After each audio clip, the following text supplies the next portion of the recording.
Hello, मी श्रद्धा आणि गेल्या काही दिवसांपासून मी तुमच्यासोबत व्हिडिओ शेअर करत आहे आणि तुम्ही 20 दिवसांमध्ये माझे 1000+ फॉलोवर पूर्ण केले त्याबद्दल तुमचे मनापासून आभार. काल मी अस्मी क्वेश्चनचं स्टोरी लावलेली. मला तुम्ही खूप सुंदर सुंदर प्रश्न विचारले, जसं की तू कशी सुरुवात केली, तू कुठला फोन वापरते, व्हॉइस कवर कशी करते, एडिट कुठल्या ॲपमध्ये करते, तू कुठे राहते, काय करते, तुझ्याकडे माईक आहे का, तू अजून व्हिडिओ पोस्ट कर, तुझे व्हिडिओज खूप सुंदर असतात, तुझे मिनी ब्लॉग अजून बघायला नक्की आवडेल. आणि खरंच सांगते, तुमचे सगळ्यांचे हे प्रश्न बघून ना मला खरंच खूप छान वाटलं. अजून काही प्रश्न असतील तर DM करून ठेवा, यावरती मी एक स्पेशल व्हिडिओ नक्की बनवेन. आणि आज तुफान पाऊस झालेला शिर्डीमध्ये. 8 वाजता आम्हाला पालखीला जायचं आणि 7:30 वाजेपर्यंत पाऊसच चालू होता.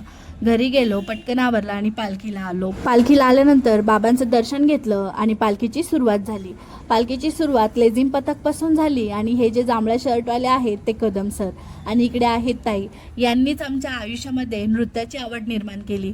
मी 5वी पासून 10वी पर्यंत लेझिम पथकमध्ये होते आणि सरांनी वर्षानुवर्ष ही लेझिम पथकाची परंपरा अशी सुरू ठेवलेली आहे.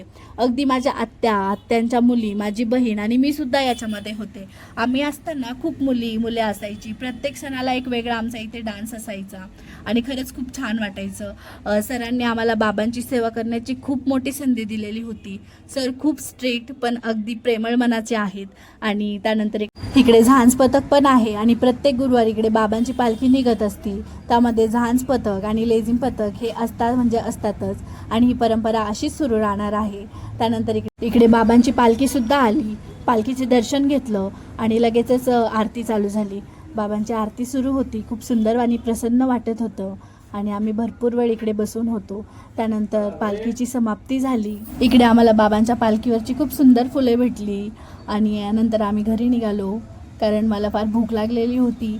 मग आम्ही जाता जाता इकडे एका गाड्यावरती वडापावसुद्धा खाल्ला आणि त्याच्यानंतर घरी गेलो आणि घरी जाऊन पटकन जेवण करून घेतलं आणि पुन्हा मी गावामध्ये आले कारण मला फार आईस्क्रीमची क्रेविंग होत होती.